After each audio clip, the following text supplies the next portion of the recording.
So I'm just waiting for the parts to come in, and then I can put it back together. I should be done either latest tomorrow.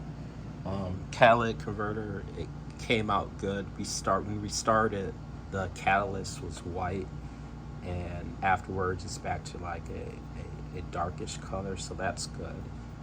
It should still work, but like I said, we could probably get a new one for $300-400, but we're not going to do that because you said you're going to be selling the car, and it actually makes no sense to get a new catalytic converter unless we resolve the underlying issue as to why it got bad in the first place. But this should get rid of the code for a few months or maybe a year or so, because again we're burning that oil, so that's going to go against us.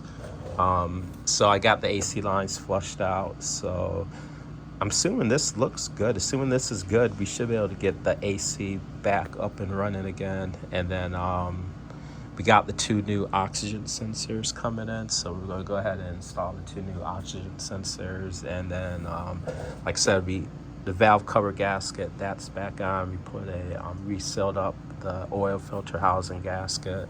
Right now I'm about to go get some oil and some coolant, so we're going to put new coolant in. We have to put new coolant in. Actually, that coolant was the wrong type of coolant anyways, so we have to get some new coolant, change the oil, and just waiting for the parts, and we can get it put back together again. So that's an update.